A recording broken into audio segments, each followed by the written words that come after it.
What's going on, everybody? GamerSci back with another video.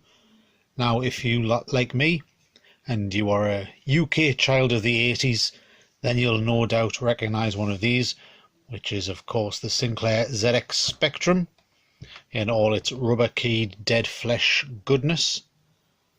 Now, back then most kids would be playing on one of these, or a Commodore 64 or an Amstrad CPC. Now over here what we had, we did have your Mario. He did exist over here. In fact, long before the NES made barely a ripple in the UK market, we were aware of the guy because of the ZX Spectrum. You see, we even got Super Mario Brothers.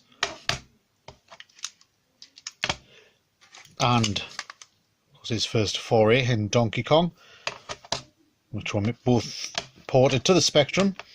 Mario Brothers isn't bad, Donkey Kong's not the greatest conversion you've ever seen. Anyway, I digress. So, yes, back in the 80s, this was a staple in many a school kid's bedroom. More famous than Mario, I would say, to the 80s schoolyard kid was a different mascot, and he was won by a company which still exists today, which is Codemasters. Now, Codemasters were most famous for an egg by the name of Dizzy. There he is. This is his first adventure. He then had the sequel, which was much bigger. It was an absolute smash hit, which was Treasure Island Dizzy. That was followed by Fantasy World Dizzy.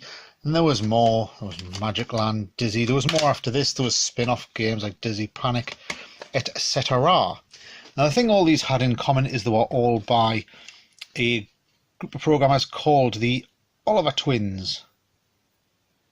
They worked for Codemasters. They were actually twins, and they created and marketed the Dizzy games, like I say, which were hugely popular.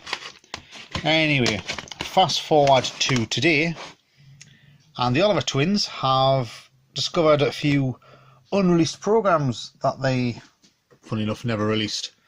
One of which was this. Dreamworld Pogie. This one's been signed, quite nice. This is an NES cartridge. They discovered the unreleased code for Dreamworld Pogie for the NES, and through a Kickstarter decided to get it made and get it released. Now, I missed the Kickstarter as it happened. However, I was lucky enough to procure one from their website. They had one or two left. I think they're all gone now, and they're now going on eBay for, quite frankly, silly money. But this is what I received. I didn't say it is an NES box. It's been personally signed by the Oliver Twins. There you go.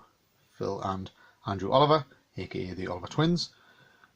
Dreamworld Pogie. I believe the ROM has been kicking around for a little while before they actually got around to releasing the cartridge. Team Yorkfolk, which is of course a reference to Dizzy. Dreamworld Pogie. Race through 15 sugar-coated levels of arcade action with everyone's lovable pet fluffle Pogie. Okay. Another classic game finally released by the Oliver Twins. There you go, it was developed in 1992. So towards the end of the Spectrum's life.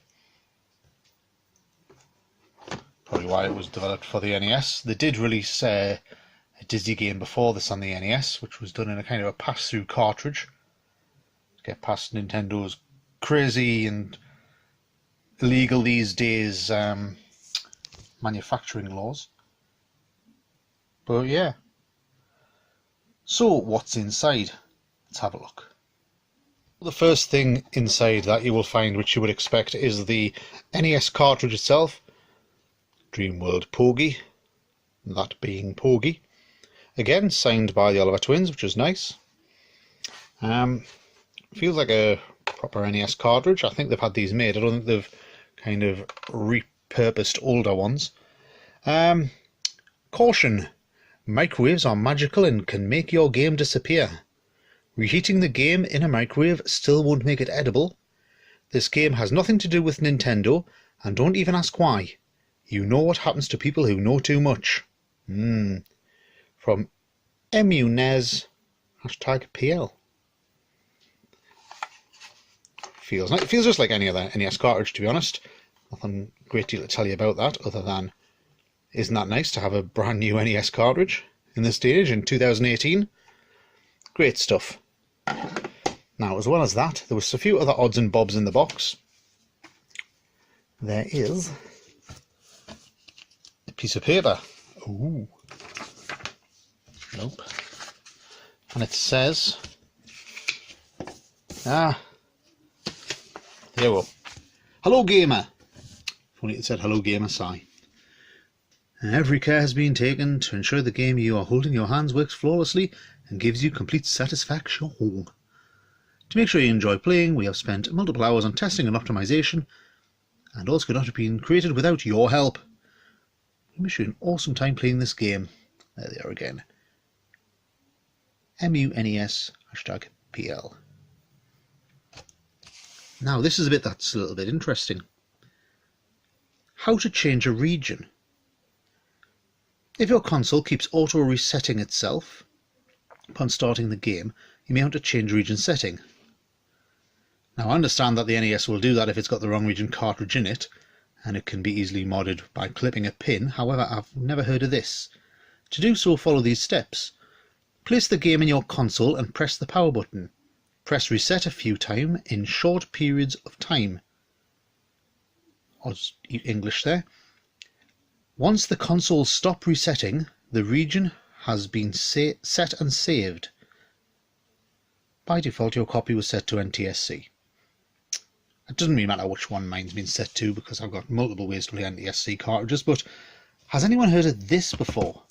Because I've never heard of that as changing the region on an NES.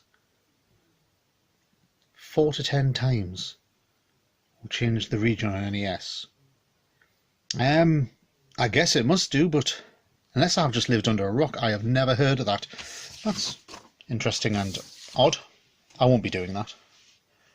Okay, we also have a nice glossy manual. This manual. The instructions on how to play Dreamworld Pogie.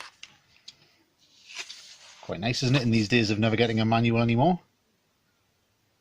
Yes. How nice. And also inside there was this, which is a very glossy and quite high quality feeling poster of Pogie. If I can open it with one hand without ripping the bloody thing.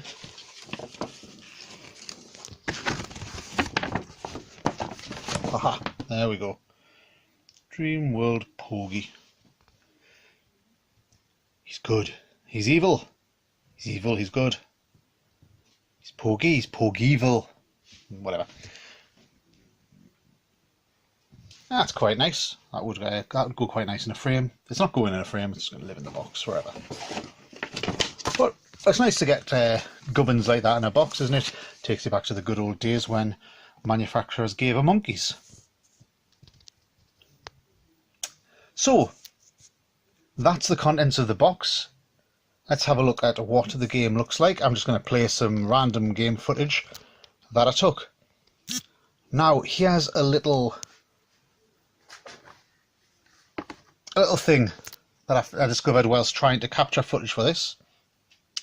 Dreamworld Pogie, despite being a real NES cartridge that will work absolutely great in a real NES, doesn't seem to like certain emulator consoles.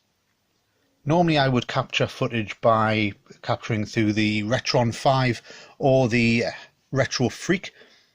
Now, Dreamworld Pogie crashed both of them.